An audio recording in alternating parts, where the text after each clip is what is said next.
Bueno, siendo la hora, sí que como dicen, siendo las 11 con 30 minutos, 11:22, cerca de del coffee break, vamos a dar inicio a esta sesión y adelante. Vamos a relacionarnos con el entorno de desarrollo y programación de sistemas operativos Linux. Adelante, por favor. Estas tres primeras presentaciones, quisiera comentar que el curso fue diseñado precisamente para enfocarse a la instalación del sistema operativo Linux sobre arquitecturas de RISC-V, y fue repartido en 7 unidades o 7 elementos importantes.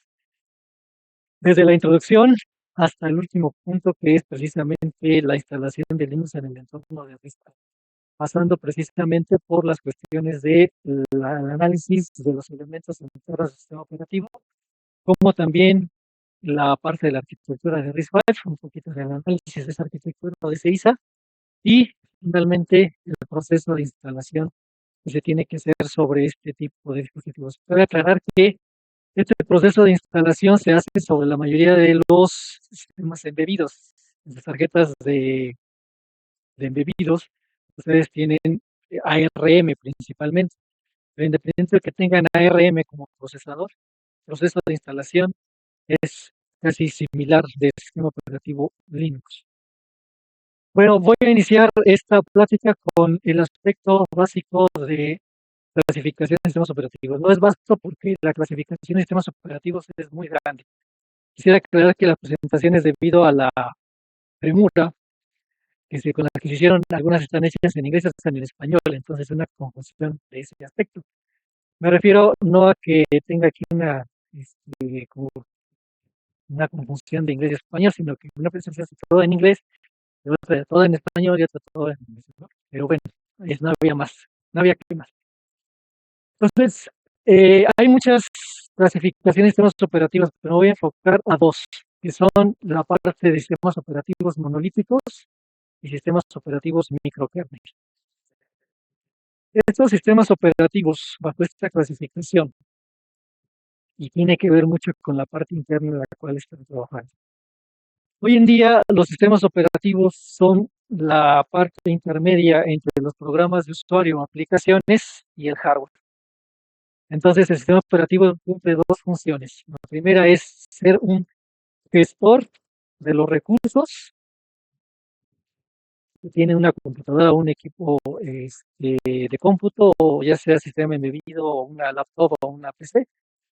Pero además, como segundo elemento, servir como elemento de interfaz entre las aplicaciones de usuario o un usuario y todo este hardware que se encuentra en la parte inferior.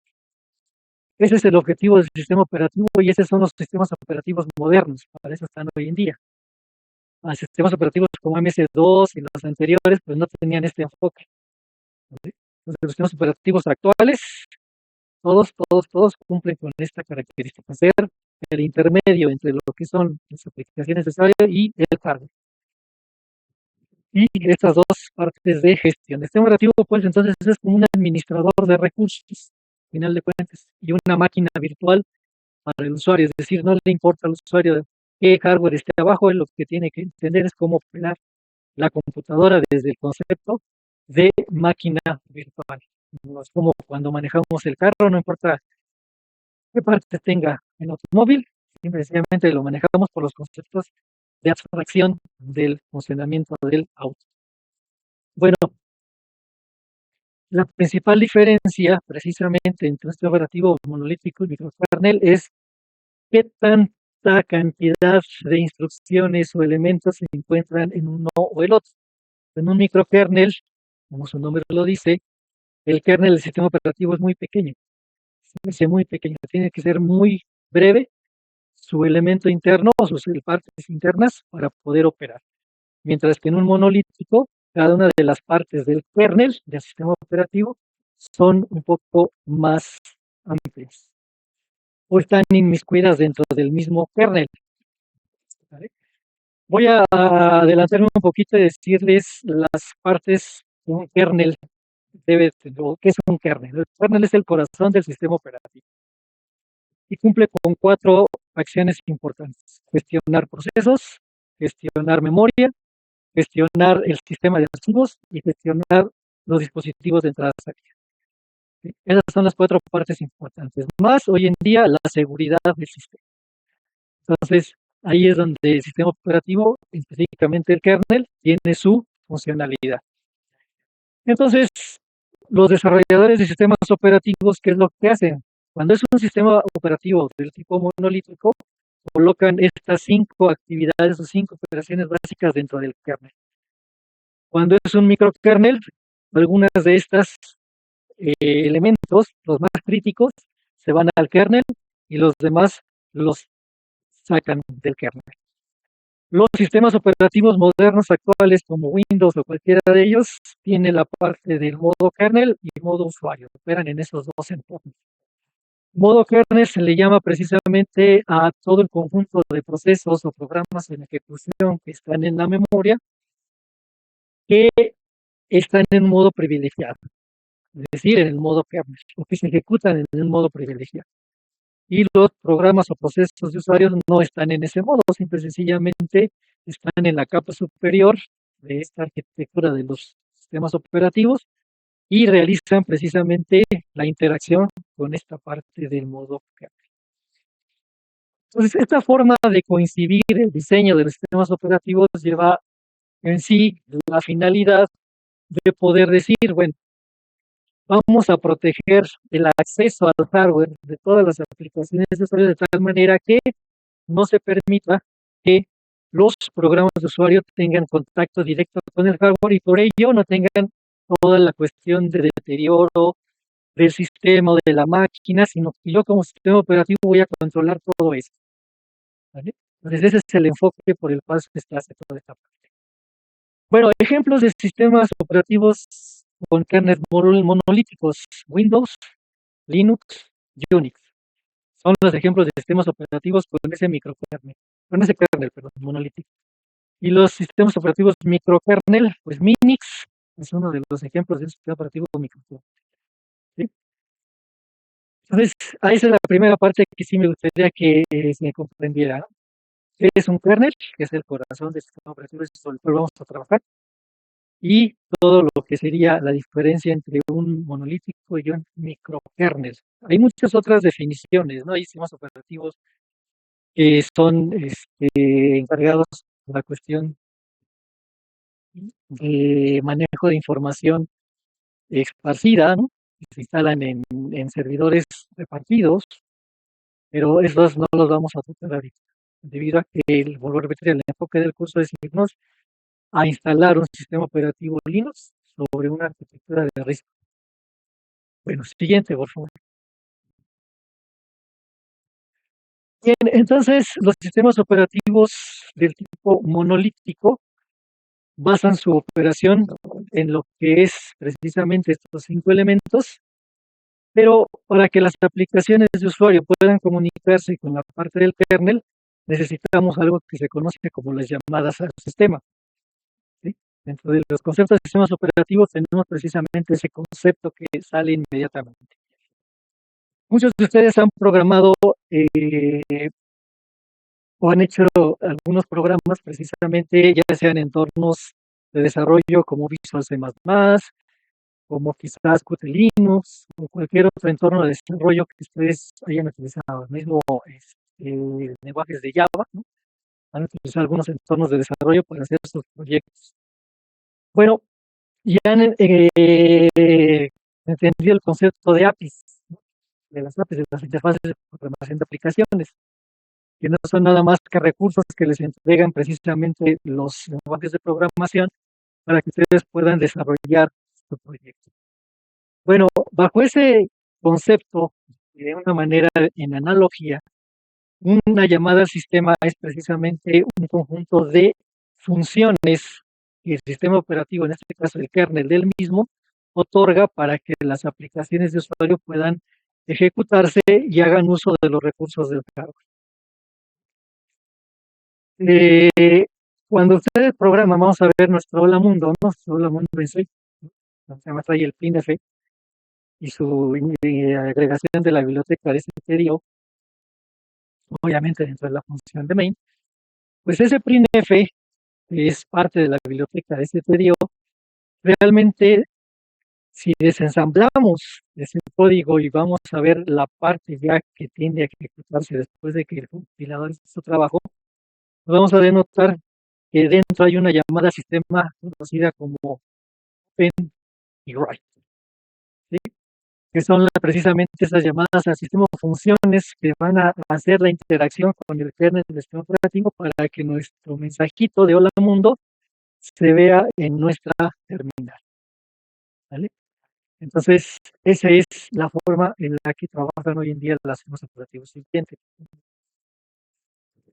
Pues ya les había yo comentado de nuestros amigos creadores del lenguaje C, ¿sí? En el año del 98 recibieron su premio a lo que es la Medalla Nacional de Tecnología, tanto Dennis Ritchie como Ken Thompson. Siguiente, por favor. Bueno, adentrarnos a la arquitectura del sistema operativo es interesante, y esta es una de ellas. Esta es la arquitectura de Unix, que es muy parecida a la de Linux, esencialmente. Entonces, la arquitectura de Unix, como ustedes observan, tiene un subsistema de archivos, un subsistema de control de procesos, un sistema de gestión de memoria y nuestro sistema de interacción con el hardware. Bueno, conforme vayas haciendo los ejercicios, vamos a ir viendo cómo es que cada uno de estos elementos interactúa con ellos, quizás, y cómo es que los usuarios, en este caso los programas de usuario, van a tomar uso de de esa API o de esas funciones para interactuar con ellos. En esta primera presentación, esta primera entrega, lo que sí les quisiera comentar es que el sistema de archivos lo define cada sistema operativo, ¿sí? Y hay muchos sistemas de archivos. Ejemplos, pues está la FAT32, ¿no? Desde hace mucho tiempo. Está el NTFS, que es el actual de Windows. Está X2, X3 y X4, que es el de Linux. Y estos sistemas de archivos son precisamente el elemento que le sirve al sistema operativo para que la información se conserve intacta dentro de las unidades de almacenamiento masivo. Y ustedes pueden recuperar sus archivos y podamos grabar, podamos escribir y podamos hacer todo sobre eso. Nuestro sistema de control de procesos, como les mencioné, uno de los conceptos básicos de nuestros sistemas operativos son los procesos. Cuando ustedes compilan su programa, ustedes en cualquier lenguaje de programación que ustedes quieran, ¿qué es lo que obtienen? Ya sea, bueno, el compilador principalmente, porque también hay un intérprete, ¿no? Un programa que ejecutable, ¿no? Que se puede ejecutar, un exe. Pero ese programa ejecutable, al igual que el programa fuente, pues está almacenado en el disco, ¿no? Cuando ustedes en su entorno de desarrollo le dicen run o correr, ¿no? Pues ya ven que el programa funciona, ¿no? Pero en ese momento, cuando ustedes ya le dicen run o correr o ejecutar, pues ese programa almacenado en memoria, que es un ejecutar, almacenado en disco, ¿no? O en USB, donde ustedes lo tengan, se convierte ya en un proceso. Un proceso es un programa ya en ejecución y que está o reside en la memoria de la computadora. ¿Vale? Entonces, ojo, hoy en día los sistemas operativos tienen que trabajar con muchos procesos, muchos, son muchos los procesos que se están ejecutando dentro de una computadora, pero estos procesos son programas almacenados en la memoria de la computadora. Los procesadores, ¿de qué ancho hoy en día es el bus de memoria? Pueden ser de ¿qué? 32 a 64 bits, ¿no? O sea, podemos tener máquinas de 32 a 64 bits, ¿vale? Los procesadores de Intel son de 32 a 64 bits. Entonces, ¿eso qué significa? Bueno, pues significa la cantidad de memoria direccionable que puede tener nuestro procesador. Bien, pero ¿qué creen? ¿Cuál es la mala noticia que hay aquí con sus máquinas, con sus laptops? Pues solo hay un procesador, ¿no? O sea, no hay más, así sea de la más reciente creación, un Intel Core o no sé, ¿no? Solo es uno. Y hay muchos procesos, o sea, hay muchos programas en la memoria que quieren tomar ese recurso, que es el procesador. Bueno, entonces la pregunta es, ¿cómo le hacemos como sistema operativo, ¿no? En su parte interna, para que varios procesos que están en memoria tomen un solo recurso, es decir, una sola CPU? ¿Cómo se le por prioridades, ¿no? Entonces ya aquí uno de los casos es por prioridad. Hay entonces, dentro de este gestor o control de procesos, dos mecanismos importantes. Uno que es el planificador o el scheduler, que pues vamos a ver, bueno, cuando vemos así, vamos a ver qué se refiere eso. Pero es muy simple, ¿no? O sea, aquí estamos en un aula, ¿no? Y los profesores pues, tienen más prioridad que los alumnos. En las casas, los de las casas tienen más prioridad que los visitantes. Entonces, hay ciertos procesos, es decir, ciertos programas en la memoria que tienen más prioridad de tomar la CPU que otros. De acuerdo al esquema que vimos en la lámina anterior, pues aquellos procesos que corren en el modo kernel son los que tienen más prioridad que los de modo usuario, ¿sí? Esa es la cuestión. Entonces, nuestro kernel está hecho de muchos programas, y nuestros programas de usuario quieren correr y se comunican con los procesos del kernel para ocupar quizás el hardware. Pero el sistema operativo va a llevar un control en decir, bueno, yo te voy a ceder la CPU un tiempo mayor a los de mayor prioridad que a otros. Y eso lo decide precisamente un planificador. Pero esos procesos o estas máquinas, ¿no? Que tienen hoy en día hay varios cores. El concepto de core nace precisamente de la necesidad de acelerar la ejecución de los programas, ¿sí? Pero haciendo uso precisamente de ese concepto de core, lo que es la programación multithreading, o de tres o en hilos de ejecución. Entonces, pero antes no existían los procesadores multicore. Digamos que esa tecnología tiene unos 10, 12 años, 20, cuando mucho. Cuando no existían los procesadores multicore, de todas maneras, la gente de programación lo que quería era acelerar la ejecución de los programas. Entonces, ¿cómo le hacía? Yo nada más puedo correr procesos. Pues la idea de los humanos siempre ha sido, vamos a trabajar en conjunto para acelerar el término de algo, de algún producto. Entonces, generaron la comunicación entre procesos, ¿sí? Yo puedo tener muchos procesos, es decir, programas ejecutándose en la memoria, pero que cumplan un fin, un objetivo, resolver un problema. ¿Qué problema? Pues un problema de computacional, ¿no? Que puede ser el algoritmo de la búsqueda de información, la topo, ¿no?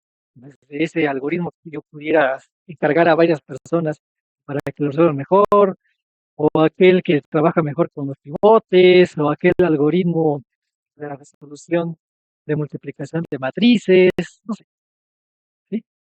Y claro, cuando la cantidad de datos es muy grande, es cuando ya el problema para que lo haga uno se complica. Entonces tengo que pensar en repartir el trabajo para que ese objetivo de ese algoritmo se cumpla de mejor manera. Y se creó la comunicación entre procesos. Entonces, estos dos elementos, tanto el planificador como la comunicación de procesos, forman parte de la gestión de procesos y es parte de lo que tiene que ser. La gestión de memoria, bueno, como todos los procesos ocupan la memoria, pues hay que administrarla de alguna manera, ¿no? Hay que tratar de encontrar esos. Y finalmente, esta cuestión de los dispositivos. Un concepto importante en Linux, Unix y todos los sistemas operativos POSIX es que todo en el sistema son archivos.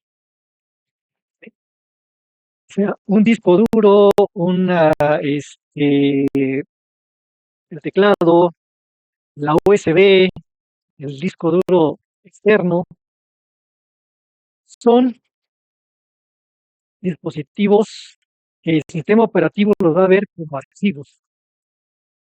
Es una abstracción que él va a tener de esos diferentes hardware, eso los va a ver como dispositivos. Pero en esa abstracción tenemos dos tipos de dispositivos, uno de tipo carácter y uno de tipo bloque. ¿Sí? Los dispositivos de tipo carácter son aquellos en donde la transferencia de información se da de manera serial y consecutiva, byte a byte y demás. ¿Sí? Ejemplos, el teclado, ¿sí? Es un ejemplo, el mouse, ¿sí? Es un ejemplo de ese dispositivo al que el sistema operativo Unix lo va a denotar como dispositivo de tipo carácter. Y los de bloque es aquellos en donde la transferencia de información se realiza precisamente como su nombre lo indica en bloque. ¿Vale? Ejemplos, pues el disco duro y la USB.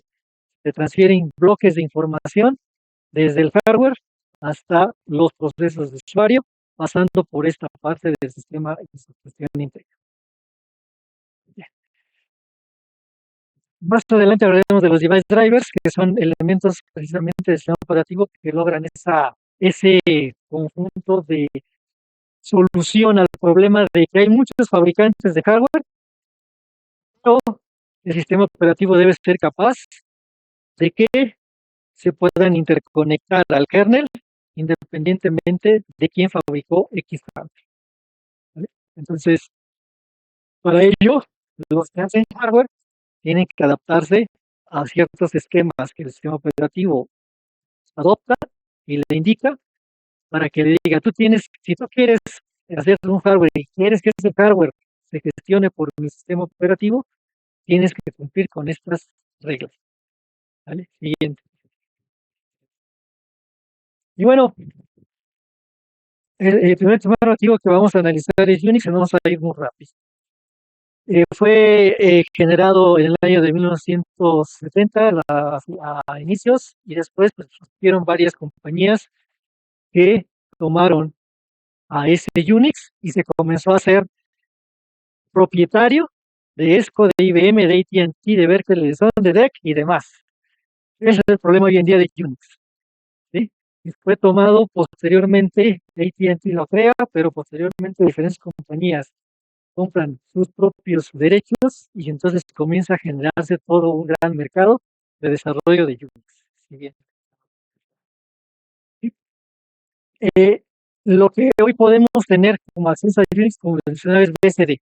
BSD es hecho por los de Berkeley, que todavía trata de apoyar el desarrollo de software sin licencia, pero es el único software de Unix que podemos tener como acceso para trabajar con ese sistema operativo sin tantos problemas y sin tener que pagar la licencia del software de Unix. ¿Vale? Tiene el mismo concepto de un monolítico. Básicamente tenemos espacios de usuarios, lo que es kernel, esas llamadas al sistema, y cada una de las partes que lo conforman dentro de su arquitectura, que aquí esas arquitecturas le llamamos arquitecturas apilables o por este, módulos integrables, pero con propiedades de ir encima una de la otra, pues trabaja este sistema operativo, además de lo que ya vimos internamente, cómo está contenido. Siguiente. Y conserva todos y cada uno de los aspectos que les acabé de mencionar. Ahora, ¿por qué es importante Unix introducirlo? Porque es el antecesor de Linux. ¿Sí? Entonces, cuando nace Unix y después viene Minix y después viene Linux, pues se crea en el camino el estándar POSIX. El estándar POSIX lo puede tomar cualquiera de ustedes y hacer su propio sistema operativo, con la única limitante de que le agreguen X al final. Linux, Unix y demás nombres, Minix, ¿no? Han aparecido porque básicamente adoptan ese estándar. Siguiente. Y bueno, ese es el aspecto de nuestro estándar de POSIX y pueden encontrar esto en versiones que les tienen que comprar este operativo. Siguiente. Bien, a lo largo del tiempo viene Minix. Como Unix se volvió comercial. Entonces, igual un profesor, ¿no?, de una universidad dijo, bueno, pues es que entonces, ¿cómo vamos a enseñar sistemas operativos, no? Si, no, si Unity se vuelve comercial y entonces yo necesito hacer desarrollos para que mis estudiantes de alguna manera puedan meterle mano al código, ¿no? O sea, porque si alguien no me lo vende y yo como Windows no le puedo meter mano, ¿sí?, pues entonces, ¿cómo voy a enseñar? Entonces, crea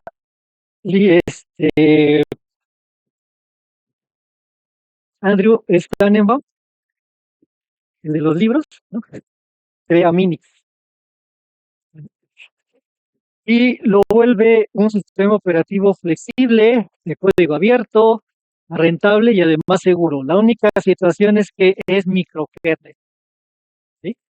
O sea, eres la única limitante. Y por lo tanto, esa limitante no le permite que lo puedan instalar en máquinas estas que tienen sus laptops. Bueno, comercialmente hablando, porque sí lo pueden instalar, se baja la ISO, pueden instalarlo sin ningún problema, pero como es de ese tipo, pues comercialmente no es factible, no es muy atractivo, ¿no? Entonces, eso es lo que es Minix. Siguiente, por favor. Esa es la arquitectura interna de Minix. La característica importante es que el sistema de archivos, el gestor de procesos y los servidores de red están por la parte del modo usuario y el modo kernel está aquí solamente conteniendo estos tres elementos. Entonces, efectivamente, ¿no?, el modo usuario está conteniendo a los elementos que en otro caso, como en el caso del monolítico, estarían en esta capa, ¿vale? Esa es la diferencia más importante. Y siempre durante la historia ha existido la cuestión, ¿qué es mejor, un monolítico o un microkernel? Bueno, si ustedes quieren tener un sistema seguro, que no se caiga, que no tenga problemas de rentabilidad, ocupen un microkernel, ¿sí?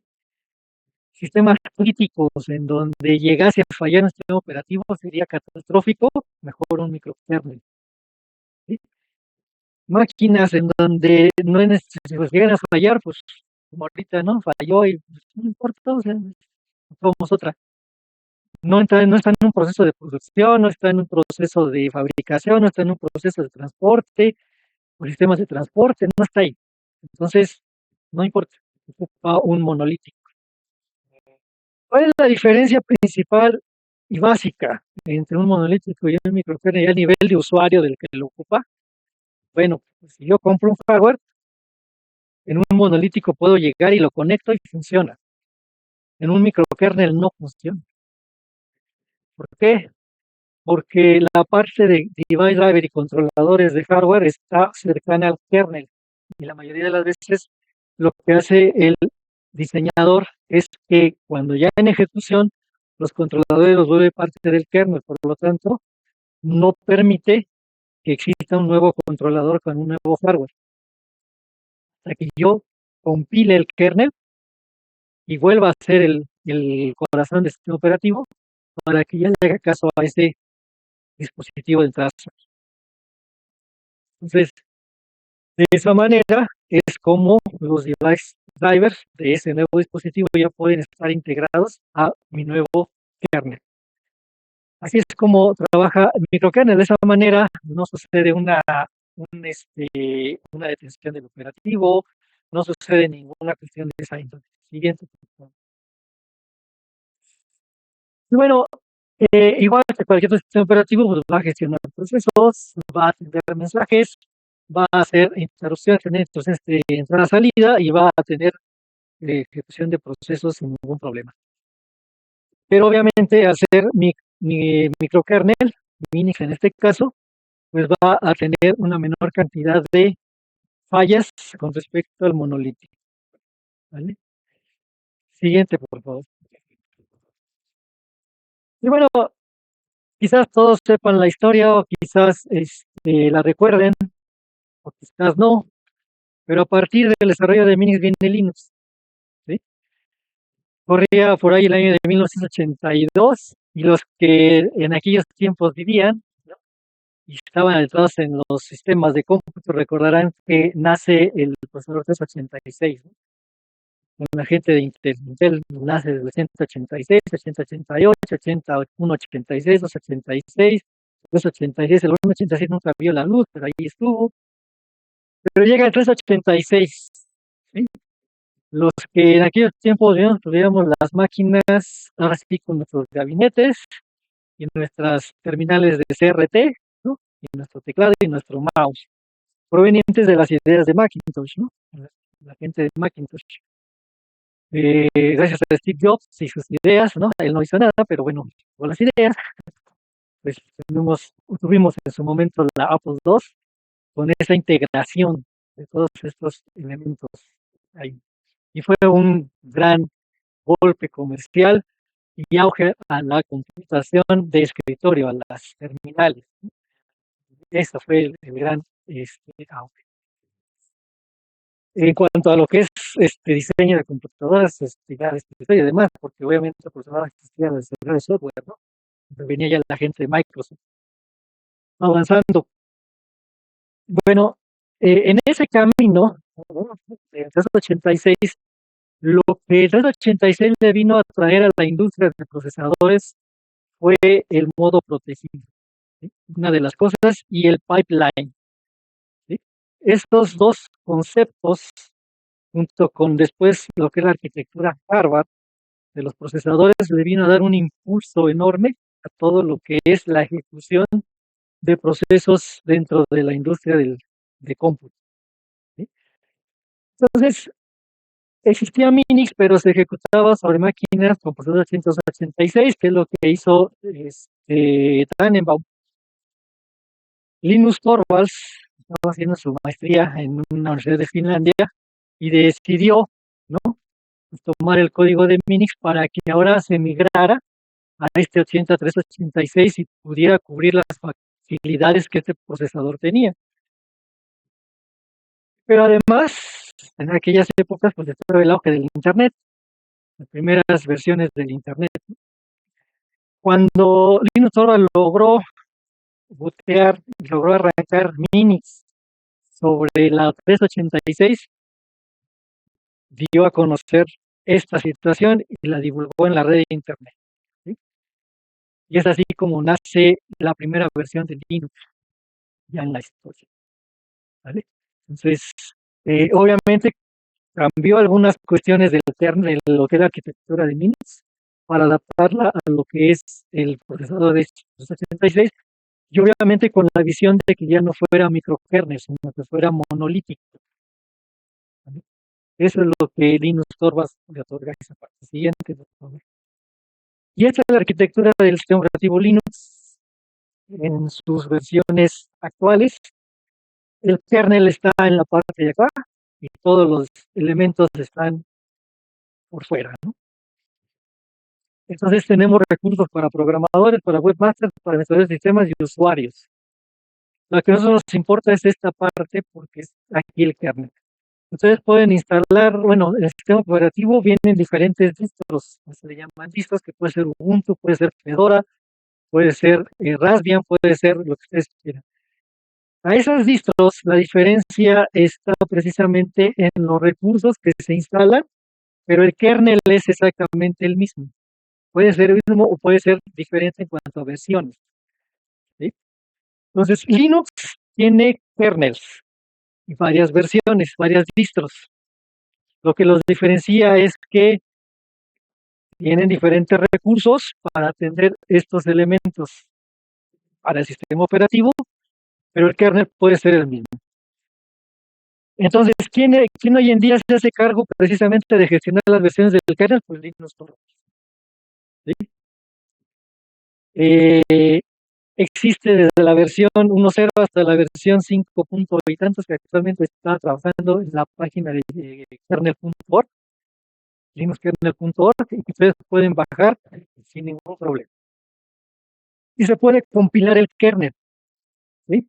Entonces, con un compilador de GCC pueden compilar el kernel y actualizar el kernel del sistema operativo de la distro que ustedes tienen con respecto al kernel que tienen actualmente.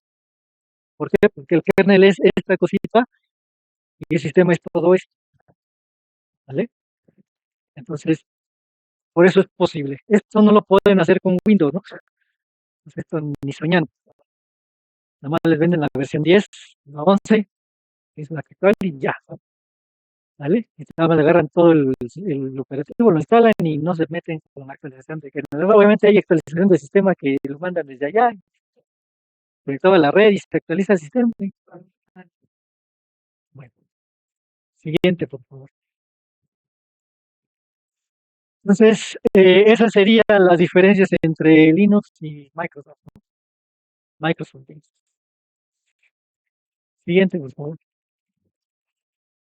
Y hoy en día, como les mencionaba, pues el avance de lo que es un sistema operativo de código abierto, pues implica o tiene varias implicaciones en la industria y ha permitido, junto con lo que ya es la conceptualización del hardware libre, pues poderlo tener en estos sistemas embebidos, poderlo instalar aquí.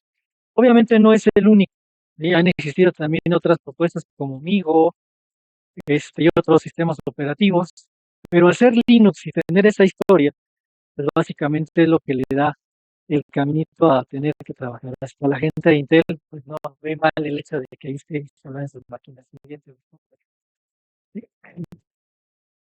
En el camino, pues está la lucha del código abierto y afortunadamente también existió Richard Stallman, que es el creador de la GNU, ¿sí? Que también ha luchado precisamente por esa cuestión de software libre. Entonces, no el comercializado. Obviamente son dos puntos de vista diferentes, pero que a la academia pues, nos debe de interesar. Siguiente, por favor. Y bueno, las versiones de Arch Linux y de Fedora son las que nos pueden utilizar. Entonces tienen una GPL, tendría que utilizar y ver la licencia de GPL para utilizar el sistema operativo Linux. Solamente hay que hacer mención precisamente a las normas que implican y ya, ¿no? Siguiente. Vamos a ver precisamente en el transcurso de este curso pequeño, pues aquellos aspectos relacionados con la manera en la que Linux va a trabajar sobre los embebidos. Es el punto que interesa, no tanto sobre las máquinas estas. Aunque si ustedes quieren, pues podemos ver algunos puntos en ese sentido, pero vuelvo a repetir, el objetivo del curso es tener que instalar Linux sobre hoy en día la arquitectura de RISC. Siguiente. Aunque sea muy... de hecho, aquí hay una cuestión. Los embebidos son elementos mucho más pequeños y con menor cantidad de recursos que una laptop o que una computadora de escritorio. Entonces, los sistemas Linux obviamente tienen que, en su kernel tienen que ser más pequeños, ¿sí? Pero lo suficientemente útiles como para realizar todo lo que es la planificación de procesos, lo que es la gestión de la memoria, lo que son los controladores y demás. Y obviamente interactuar con cada uno de los elementos que tienen a usuario y a hardware. Siguiente. Y también Linux pues, tiene sus llamadas al sistema, sus propias llamadas al sistema, que son muy parecidas en gran parte a lo que son las de Unix, para cumplir el objetivo de lo que es el estándar de POSIX, pero también a lo largo del tiempo pues ya ha agregado sus propias llamadas al sistema, el operativo entonces, ¿no? Eh, Alrededor de 359 llamadas al sistema tiene este operativo. En un curso de sistemas operativos se les deja a los usuarios, a los alumnos, que ellos agreguen llamadas al sistema, al operativo. Y eso implica recompilar el kernel. O sea, primero tienen que aprender a compilar el kernel, luego hacen llamadas al sistema, tienen que recompilar el kernel para que esa llamada al sistema funcione, y hacen sus programas de aplicación, obviamente interactuando con esa llamada al sistema y los primeros resultados. ¿Vale?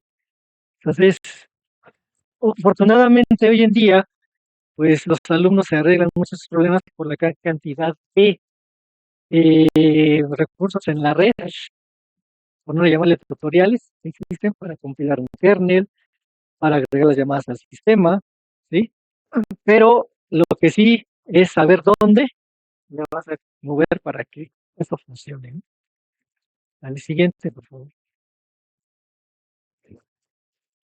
Bueno, pues esto es lo que es Linux y todo el conjunto de hardware que puede manejar y procesar sin ningún problema. Lo que hoy en día, obviamente, el hardware, el sector de hardware Linux va a sobrevivir en lo que es su SDK. Ahí es donde vive ya el sistema operativo. Entonces, quien ha instalado ya y ha trabajado con Raspberry, pues ya ha visto que hay paquetes, ¿no? Programas que se encargan precisamente de hacer la limpieza de la SDK, lo introducen y la instalación del operativo. El operativo ya lo bajan de la página y ya nada más se instala y lo demás es cuando inicia dentro de la tarjeta de Raspberry, pues es configurar algunos aspectos de inicio, como lo hacen con Linux, y ya después arranca sin ningún problema ese sistema operativo dentro de del sistema embebido. Hagan de cuenta que precisamente ese es el objetivo del proyecto Lagarto, llegar a ese System on Chip. Este es conocido como el System on Chip, ¿vale? Donde ya tenemos dispositivos de interconexión para lo que es eh, dispositivos de entrada-salida, ¿no? Lo que son las conexiones de USB, lo que es el conector de HDMI y demás elementos, ¿vale? Entonces, pero una vez que ya se tenga, pues hay que tener un sistema operativo y hay que saber todo el concepto de arranque, de boteo del debido para que el sistema operativo en cuestión pueda operar ahí. Eso no quiere decir que hoy en día no haya tarjetas comerciales ya que tengan un procesador hecho bajo el ISA de RISC-V, ya existen. Y la principal precursora, ustedes van a internet, se llama C5, ¿sí? Y en su Google le ponen C5, SI5, así, y van a encontrar ya la tarjeta de desarrollo, hecha en el 2018, más o menos, 2019.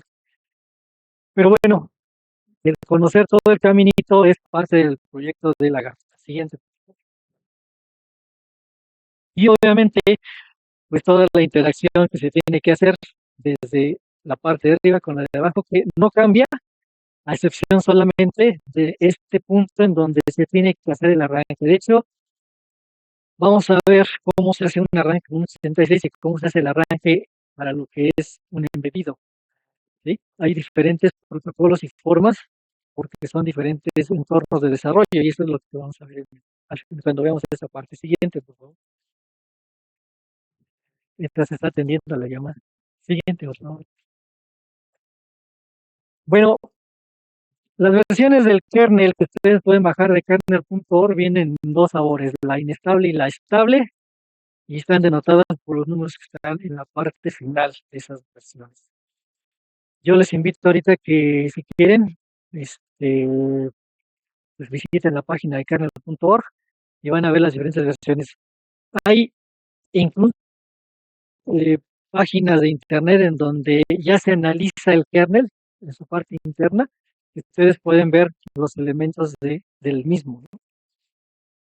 Obviamente, cuando hablamos del kernel y cuando nos metemos a estudiar el kernel en la parte interna, lo que vamos a ver son estructuras de datos, ¿sí? El kernel está lleno de estructuras, de información, de estructuras para hacer la tarea de la gestión de los 5 elementos de gestión de los que hemos hablado. Entonces, por eso es que es importante que en los cursos de los alumnos de ciencias de la computación aprendan a hacer listas enlazadas, listas doblemente enlazadas, árboles, árboles, ¿no? Ah, grafos, porque ahí están ahí la aplicación en el sistema operativo es la que te da ese lugar donde dices, ¿dónde aplico esto? En un sistema operativo, ¿no? Un planificador, un scheduler, el caso de está lleno de listas enlazadas y está lleno de lo que es eh, eh, arreglos simples, ¿no? Para eso que mencionado, que quiere el profesor de lo que son los niveles de prioridad, el sistema operativo de Minix tiene sus arreglos de 0 a 16 principalmente, y en cada slot del arreglo tiene listas enlazadas donde se van colgando los procesos para que ahí entren a la ejecución de la CPU o la tome, ¿no? Entonces, ese es el kernel, ese es el ejemplo de la aplicación de los eh, aspectos relacionados con las estructuras de datos, pero aplicadas a un planificador en un kernel. Ahora los alumnos a veces se les pide, a ver, modifica el kernel, modifica el planificador, elevando el número de prioridades y haz que el sistema cuelgue o tenga sus listas enlazadas en ese sentido, ¿sí? Ahora haz una tabla hash para que los accesos sean más rápidos, ¿sí? O sea, esos son los aspectos en los que pueden trabajar. Ahora, no es la única idea. A lo largo del tiempo han surgido muchas ideas de cómo hacer un planificador, de cómo hacer una gestión con un hardware, de cómo gestionar la memoria. Hoy en día los conceptos de gestión de memoria pueden venir desde el aspecto de los 386, la idea con memoria segmentada. Hoy es todo es memoria paginada, ¿sí? Entonces, esos conceptos realmente en cuanto a gestión de memoria no han cambiado. Ha cambiado más la forma en la que se desarrollan esas cosas. Y precisamente en las diferentes versiones del kernel de Linux, pues hay todo un conjunto de variantes, de formas en las que trabajan estos conceptos de estructuras de datos. Siguiente. Ah, y bueno, esa es la evolución de Linux. Hasta cierta cantidad es la brecha de tiempo, falta la que sigue hasta el 2022 y todo lo que ha comenzado. En el camino viene este señor, Android, ¿sí? El sistema operativo Android. Android, su kernel es de Linux, ¿sí? El kernel de Android es Linux, o el kernel de Android es el kernel de Linux. Pero ya las capas superiores del operativo ya no son Linux, ya son otras cosas, ¿sí? Al siguiente, por favor. Esa es parte de lo que es. Bueno, eso es importante. Linux es un sistema operativo multitarea, multiusuario, multiproceso y todo lo que es Unix. Multiusuario, ¿por qué? Pues porque le permite a muchos usuarios ingresar al sistema. Multitarea, porque permite ejecutar muchas tareas. Multiproceso, pues permite ejecutar muchas cosas al mismo tiempo, pero además es demandante de recursos. O sea, es, como dice aquí el profesor, nuestro compañero, pues basado en prioridades, ¿sí? Esa es su principal característica. Vale, siguiente, por favor. Las interrupciones, todos los sistemas activos ocupan manejo de interrupciones, eso desde el inicio. El hardware se comunica a través de manejo de interrupciones y entonces hay que entender, viene luego ligado con lo que es el hardware, que son las interrupciones enmascarables y no enmascarables, ¿sí? El software también tiene interrupciones. Dado ese concepto, el software también ideó las interrupciones enmascarables y no enmascarables, nada más que le llaman señales. El concepto de señal no es más que una interrupción de software. El control C, para que se interrumpa un programa, es una señal, una interrupción de que ya aborta la ejecución del programa. Entonces es eso, ¿no? Siguiente, por favor.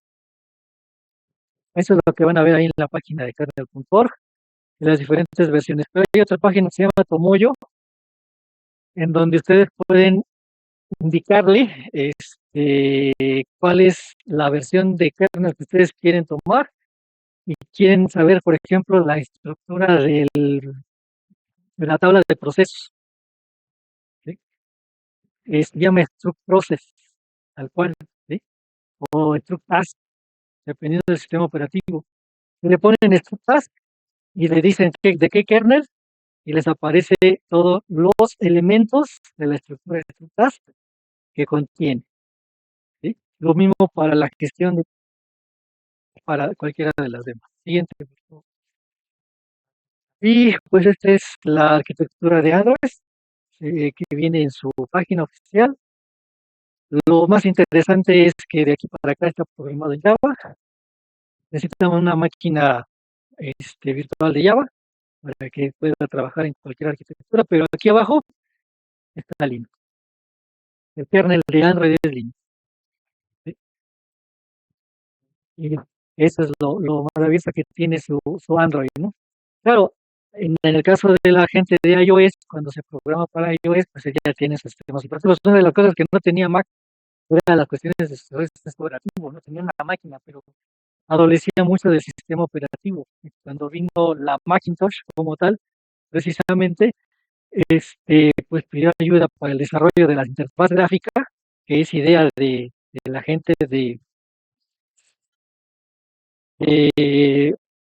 esa idea de la interfaz gráfica ni provino de Windows, ni provino de Microsoft, ni provino de Macintosh, sino provino de, me acuerdo, ahí también de la gente que está allá en Palo Alto Humana. Ok, y ya la toma Macintosh. Entonces, bueno, la interfaz gráfica, ya me acuerdo, espérame. Este, ay, entonces la toma el Mac, la gente Mac, para hacer la Macintosh. Pero como la gente Macintosh no era desarrollo de software, pues le pide apoyo a la gente de Microsoft, ¿no? Pues ahí obviamente era una gran oportunidad de mercado introducir una interfaz gráfica, ¿sí? Xerox, la idea del interfaz gráfica de Xerox se hizo en Xerox, ¿sí? Y el sistema operativo, tanto Mac como Microsoft tenían esta idea tomada de Xerox precisamente porque Mac iba a desarrollar la Macintosh en función de eso y se le pidió a favor a la gente de desarrollar software que se agregara al proyecto. Pero obviamente Microsoft dio una gran oportunidad y se lanza primero. El problema con la Macintosh es que era muy lenta y ya fue donde sí terminaron el desarrollo de software, pero la máquina era lenta comparada con aquellos tiempos. Recuerden que ya Microsoft tenía el mercado de IBM, entonces pues ahí donde fue el potencial, donde Microsoft le gana a Mac. ¿Sí? Pero obviamente después Mac se tiene que recuperar. Un año después, muchos años después, digo, los Mac iOS, ¿no? Los Mac OS, y de ahí también pues iOS ya genera sus propias ideas de sistemas operativos, pero propietarios. Y el problema también con la gente de Mac es más restrictiva que la gente de Microsoft en cuanto a sistemas operativos, ¿no? Pero bueno, en cuanto a interfaces gráficas y diseños de gráficos y demás, ahí nadie les gana el mercado, ¿no? La gente de Mac siempre ha llevado pasos adelante. Y bueno, antes de que se adquiera el teléfono celular de la gente de Macintosh, pues vienen estas personas, ¿no? Estos desarrollos para los celulares en el sistema operativo Android. Gente de Google, que después compra Android. Android no era de Google, después lo compra Google, ya, pues se detona todo lo que ya es el mercado hoy en día de teléfonos, sistemas operativos Android o iOS. ¿Vale? Siguiente, por favor.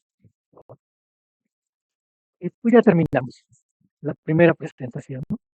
Entonces, no sé si tengan alguna duda, alguna pregunta. Ahorita que vamos a tomar el break, vamos a regresar y vamos a ver algunos ejemplos de algunas llamadas al sistema, principalmente, y programas, ¿no?, de ejecución para que ustedes vayan adentrando hacia este tipo de situaciones. No sé si tengan alguna duda, alguna pregunta. Los sistemas operativos les dan la facultad de generar hardware virtual, ¿sí? O sea, desde discos flexibles, discos de copias de lo que es su disco de arranque, hasta lo que ya son hoy en día las arquitecturas, ¿no?, de hardware. Entonces, ha crecido demasiado o el enfoque, ¿no?, del sistema operativo no solamente se limita a estos cuatro, a abarcar un poco más sobre lo que es el hardware. Y todo eso gracias precisamente al trabajo de mucha gente que ha avanzado en lo que son sistemas operativos. ¿Dudas? ¿Preguntas? Vale. Vamos a dar el break. Entonces, si ven, aquí está Home, donde yo regresé. El subdirectorio de Home es precisamente el subdirectorio donde todos los subdirectorios de los usuarios se colocan. Cada nuevo usuario que se crea con ADD User, desde aquí de la terminal, se va a tener su propio subdirectorio y a partir de ese subdirectorio, pues él puede crear todos sus demás árboles de subdirectorios. ¿Vale? Entonces yo me podría cambiar a cualquiera de los directorios de aquí para ver qué tiene implemento, pero no tiene caso, lo veremos en su momento. Cuando hagamos la parte de la instalación de todo lo que es REST, lo vamos a hacer bajo el directorio del usuario de entrada, pero también como son pues, instalaciones de algunos elementos, se requiere acceder a PROC, entonces vamos a tener que conmutar a los permisos de superusuario. ¿Sí? Entonces, hay instrucciones, ¿no? Como la de sudo, desde la consola, para que ustedes puedan convertirse en el usuario root y poder acceder a estos directorios pendientes del raíz sin ningún problema o instalar paquetes y demás. Desde el momento en que ustedes están entrando como usuarios normales, el sistema también tiene la facultad de poder, como acabo de comentar, conmutar los usuarios de tipo root. Entonces, dependiendo si ustedes están como usuarios normales o como root, el sistema operativo tiene una forma de identificarlos, les dice qué tipo de usuario eres actualmente, pero qué tipo de usuario eres realmente, ¿no? Entonces, tú eres un usuario normal porque entras bajo las claves así, pero te puedes convertir en root, entonces en ese momento tú eres un usuario ya de usuario, pero no dejas de ser el otro, ¿no? Entonces se les conoce como los términos de usuario actual y el usuario normal. Bueno, ustedes pueden utilizar, si ustedes bajo Home, nada más está esa carpeta. Vamos a darle aquí en ls. ls es el comando que les permite a ustedes visualizar el contenido debajo de un directorio. Los de color azul son directorios y los que son de color blanco son archivos normales. En Linux, como Unix, hay 7 tipos de archivos, principalmente. Los ordinarios, que son los archivos de texto. Los de directorio, que son directorios. Los de tuberías o pipes, que es el elemento principal y básico de comunicación entre procesos. Los de sockets, que permiten la comunicación entre procesos, pero a través de la red. Los de enlace, que son conocidos como LE-Link o LN, que permiten que yo estando en un directorio pueda ejecutar programas de otro directorio, ¿no? Junto con otros dos que vamos a ver un poquito más adelante. Bueno, cada uno de estos elementos, cada uno de estos comandos son interpretados por el shell. El shell se identifica aquí por el signo de peso. El shell es el intérprete de comandos de la consola. ¿Vale?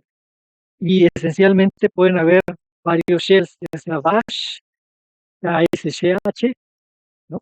Como shells. El shell que trae este sistema es bash, pero cada shell tiene diferentes tipos de comandos. Entonces los comandos que vamos a ver son del shell, del bash, ¿vale? Del intérprete de comandos de bash. Entonces, ya vimos PWD, ya vimos CD y ahora es LS. Todos y cada uno de ellos puede tener sus modificadores. Entonces, un modificador es precisamente un elemento que va asociado al comando, pero le precede un guión L. Entonces, si ustedes observan, en lugar de entregarnos la salida del listado, el LS es list, ¿no? Del contenido del directorio, pues nos está entregando ahora con el modificador "-l", también el nombre del directorio, pero nos entrega más información adicional a ese elemento interno de ese directorio. Lo primero que ustedes observan básicamente, pues es precisamente los permisos de acceso, ¿sí? Y el tipo de archivo que es. Esta D inicial indica que este archivo es un directorio. Y aquí tenemos tres, bueno, 9 elementos que podemos dividir en 3 tercias que identifican los permisos de acceso que se tiene ese archivo por parte del usuario normal, el usuario de grupo y el usuario total, completo, todos los usuarios que le llaman. ¿Sí? Decodificar eso significa que ese directorio o ese directorio solamente puede leer y ejecutar el usuario que lo creó, el propietario de ese archivo. Esto significa que puede leer y ejecutar el usuario que pertenece a un grupo determinado. Ese usuario tiene que pertenecer a un grupo. Y esto quiere decir, eso CRWX quiere decir leer, escribir y ejecutar por todos los usuarios. ¿Sí? Vale, entonces, si esto fuera un archivo ordinario, querría decir que yo puedo leer y escribir si tengo RW, incluso ejecutarlo. Pero obviamente es un directorio, entonces no tiene mucho caso que sea X ejecución, ¿no? Bueno, pero así está puesta ahorita, ¿no? No hay tanto problema, si fuera no local. Vale, entonces aquí se ve inmediatamente la cuestión de la seguridad inicial del sistema de archivos en el sistema. Así es como esto. Entran los usuarios y el administrador del sistema los puede poner en grupos. Imagínense que este sistema estuviera instalado en una empresa y entonces están trabajando por un lado el grupo de desarrolladores de ingeniería, por otro lado el departamento de contabilidad y por otro lado así. Entonces solamente los de ingeniería tienen acceso a ciertos programas y solamente los de contabilidad a ciertos programas. Entonces con esto yo puedo darles permisos para que solamente los usuarios que los agregue yo a ingeniería, al grupo de ingeniería, van a acceder a esos recursos, a esos programas. Los de contabilidad con sus nombres de usuarios, yo los pongo en el grupo de contabilidad y tienen acceso a esos recursos. Pero también todo significa que todos los usuarios, cualquiera como se llame Juanito, Pedrito y todo lo demás, pueden tener acceso o no a los recursos. ¿Vale? Nombres de usuarios, tanto el que lo creó como el nombre del usuario que está haciendo uso de él, la cantidad de bytes que tiene de información dentro del sistema de archivos y la fecha de creación y el nombre. Ahora, ustedes pueden acceder a cada uno de sus variantes de los comandos a través de lo que es escribir el comando, o lo que hago es ls, guión, guión, felt. Les van a aparecer todos los modificadores y todo lo que hace cada uno de ellos con respecto a ese comando. Pueden también ejecutar la acción man de manual, man ls, y también les va a aparecer esto, ¿no? Entonces, ahí es donde ustedes pueden identificar qué es lo que podrían hacer con cada uno de los diferentes comandos. O nada más hay un solo elemento bajo el directorio de home que se llama Progress, entonces le voy cd espacio, le escribo nada más algunas palabras, letras iniciales, y con el tabulador puede completarse, autocompletarse el punto, ¿no? Y ya evita que ustedes escriban tantas cosas, ¿no? Entonces ya me cambié al directorio original donde ya estaba, ¿no? Ahorita ya ustedes deben de tener por ahí las carpetas de descarga, documentos, escritorio, imágenes, música, plantillas público y nada más, ¿no? Hasta ahí. Eso es lo que ustedes pueden tener como ya subdirectorios de este directorio. Entrega, vamos a hacer uso del pipe. Pipe es un archivo o de archivo, pero también representa la comunicación entre procesos la más simple que existe, ¿sí? En este caso, las tuberías, como su nombre lo dice, pues son un medio de comunicación para que dos procesos se puedan interactuar entre sí, ¿sí? ¿Y qué van a comunicarse o cómo van a interactuar, pues enviando información, enviando datos. Pues una tubería es un mecanismo que tiene el sistema operativo Linux, Unix, para que se puedan comunicar los procesos y lo hagan intercambiando información, es decir, datos, ya sea caracteres o ese tipo de datos. Si ustedes le dan man pipe, van a tener acceso a esta información, pero al final tienen acceso al código que está aquí, ¿sí? No es para todas las llamadas del sistema, quizás algunas sí la tengan y algunas no, pero bueno, al menos en esta sí existe.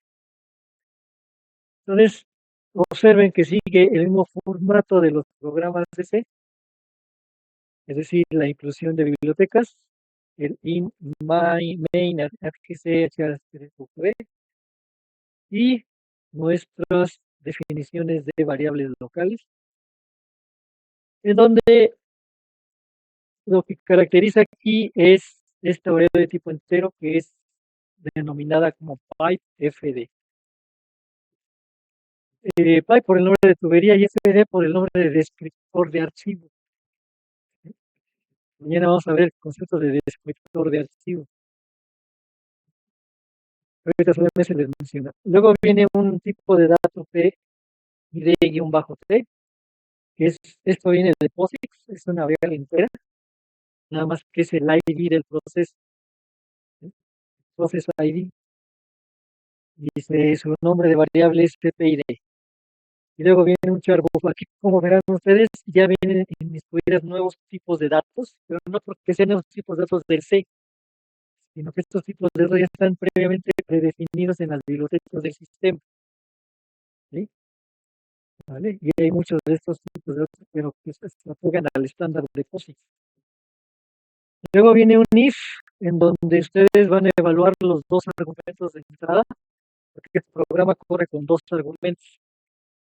El hola mundo que acabamos de hacer nada más tiene un argumento, pero este tiene que recibir dos argumentos. Dice, si no son dos argumentos de entrada, entonces falla, se sale del programa.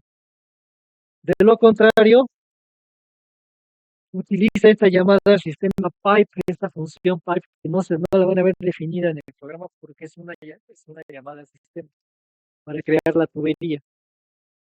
Se le pasa como parámetro precisamente la variable de tipo entera, de tipo arreglo de dos elementos, porque así funciona, así es la sintaxis de la función, lo llama el sistema pipe.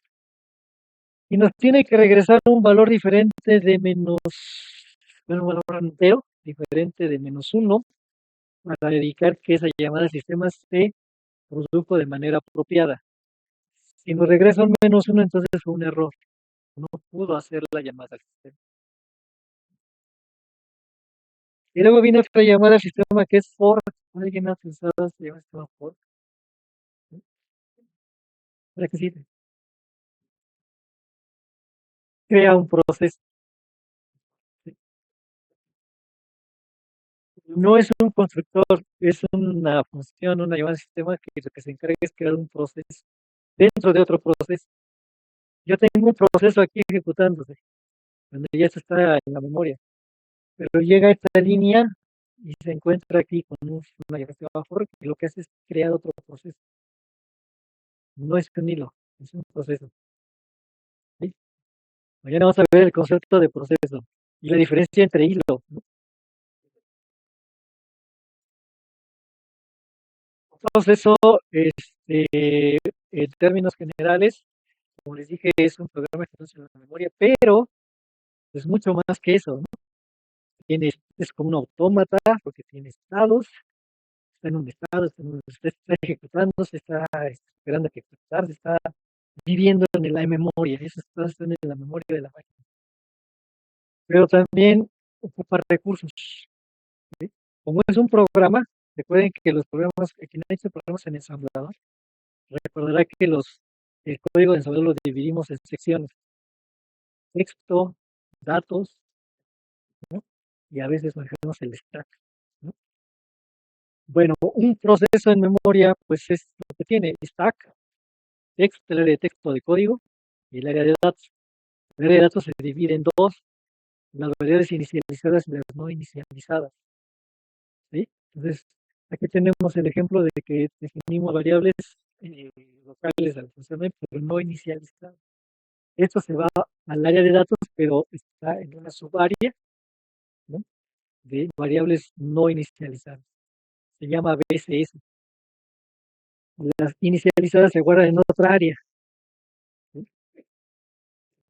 Bueno, cuando llega aquí a esta línea de fork, lo que hace es que eh, el programa ejecutable que tienen ahí, mañana lo vamos a ver, tiene un formato.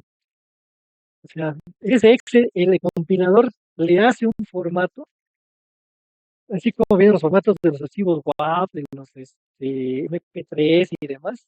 Los ejecutables en los sistemas operativos tienen un formato. Por eso es que el sistema operativo puede cargar a la memoria, ya sabe cuántos recursos va a ocupar o requiere, ¿sí? Si no, el sistema operativo se volvería loco, si es lo que quieres, ¿no? Vale, entonces, ¿cuánta memoria para tu área de código quieres? ¿Cuánta área para tu área de datos quieres? ¿Y cuánto para tu stack necesitas? Cuando llega fork, aquí se copia todo eso que venía del proceso de aquí a una nueva área de memoria para que otro proceso se ejecute. Se llama proceso hijo. Este es el proceso padre. Y aquí cada quien se vuelve independiente. Cada quien hace su trabajo, ¿vale? Y cada quien tiene su propia área de código. En cuanto a los hilos, ahí sí, en el caso de los hilos también son procesos, pero son procesos ligeros. Se llaman ligeros porque no ocupan todo el recurso de área de datos de código y de pila.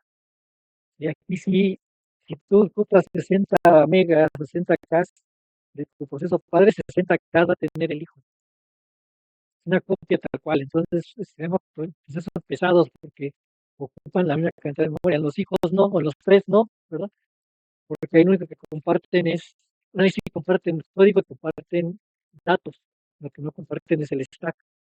Cada quien comparte, tiene su propio stack, pero no así lo comparten. Entonces, se llaman ligeros porque no tiene tanta carga en la memoria cuando quedas tres, ¿vale? Bueno, lo vamos a dejar ahí.